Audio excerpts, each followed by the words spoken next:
Well, it was really good effort by our players. They've been working really hard and making improvement each week, and really pleased. We mounted a pretty strong lead. We knew that Nevada was an explosive offense, and they came charging back. Couldn't say enough about some of the adversity we had with injured players and young guys stepping up and making plays, and certainly great for us to get a win. So at this time, questions?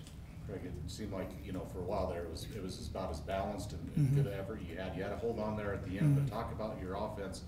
Cam was lock on. Brian Ramnell, even Kellen. But were you really pleased with the offensive execution and balance, especially for the first 2.5 quarters? Well, I really even up until the end. I thought it was Cam's best game. He made plays. Tanner certainly did. He got nicked up. He's got I think a separated shoulder, so I don't know if he'll be back next week. But Tanner made some great plays. Our offensive line did a super job protecting, and we got the running game going. And that balance always proves to be a difficult thing for a defense to defend, and that certainly was helpful today.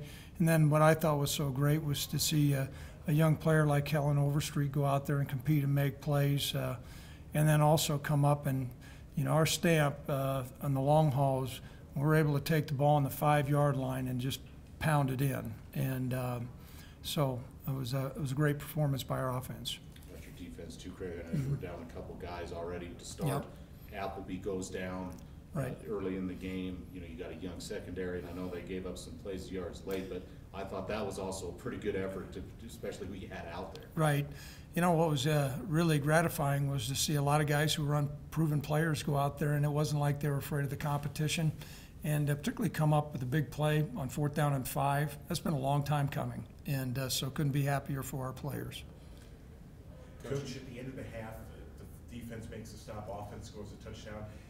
Take me through that and going into the half with a lead, getting the football back. Right. I'm sure the mood in the locker room was pretty good, but how pleased were you for your defense and offense to execute? Well, I thought that first half we probably played as good a football as what we've had maybe since I've been our head coach. And but we've seen signs of that coming. Our offense has been really good on 2-minute, and I thought Cam and listened to Coach Vegan. We were in and out of plays. Certainly to go in at halftime with that kind of lead, right away all the coaches on the headsets were concerned, saying, okay, we got to make sure like we've got poise and composure. But our guys recognized that. We said, hey, the score's 0-0. We're going to have to come out and keep on playing in the second half, which they did, and right down to the very end. Coach, you had a lot of meaningful and great wins at NDSU, but given the circumstances, where does this stack up? Well, every year is different and every time is special, but I can tell you it was probably as gratifying for me, not so much as a head coach. We saw things improving, but just to have our players experience some success. They work so hard, and just because you work hard doesn't mean that you get a win. And so it was great to see those guys jump up and down and finally go over to our students and sing Ragtime Cowboy. Craig, C.J. Jennings was another guy who's been in and off the depth chart, but had to start today with more injuries. And I don't have the numbers, but I saw a lot of plays, a lot of tackles, a lot of breakups. I thought he played excellent, and we were concerned, because he hadn't played a lot of football, but he was forced into play. But he had a really good week of practice, and it was good to see him go out there and compete. And he got challenged. Both he and Antonio Hall got challenged, and I thought those two guys really answered the bell. They're two young players that have a bright future. Coach, how was that mood in the locker room after the game? This season it's been a tough road for everyone and a tough locker room. Just how was it today going in there knowing to pick up the win?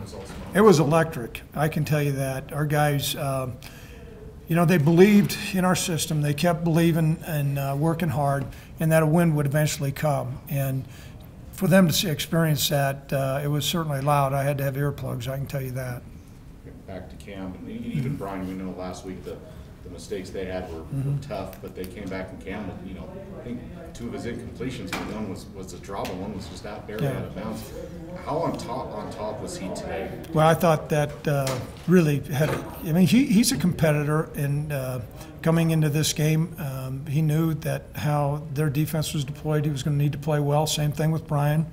And I thought those two guys really bounced back. I think it's a note on their character.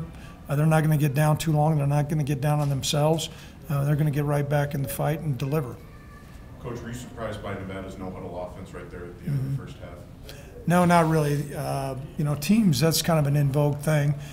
We didn't handle it particularly well on the touchdown. I know we weren't lined up, and that's discouraging.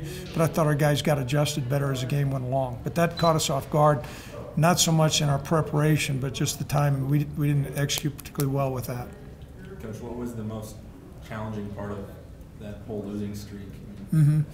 I think, you know, just when you have a young, impressionable football team, that they recognize that, you know what, good things are going to happen if you keep on working and if you keep on believing in what the coaches are teaching you and maintaining a positive attitude. And we told them, you're not a loser until you start, you know, blaming somebody else, and start, you know, every day go out and work on Monday. And so that's a real credit to their character. And, you know, we'll learn from that. We'll learn from that. And these are wins that, you know, you always say, what kind of wins are hallmark wins? You know, to say this is a hallmark win, I think is an overstatement, but it certainly is a step in the right direction. I saw Appleby left. Is that a knee, or do you have an update on him or any other Right. injuries? We believe Chase is torn ACL, but we'll confirm that, you know, on Monday when we have an MRI. Like I said, I could downplay it and give you some gray answer, but I think it's a torn ACL. Tanner Gentry did not complete the game. He had a slight AC sprain. At times those guys are able to come back and play, other times they're not, so we'll see how he progresses. Certainly he's a prolific wide receiver, I know that. Anything else? What did Tanner mean? When he was in there, he had a ton of impact, and how much did that change things? It changed some things because he's certainly a deep threat, and his presence as an older player has a big impact, because it's, besides Jake Maher, it's kind of the kiddie core out there. And so we'll see how he comes back, and hopefully he does, and if he doesn't, next man up. Thanks a lot, guys.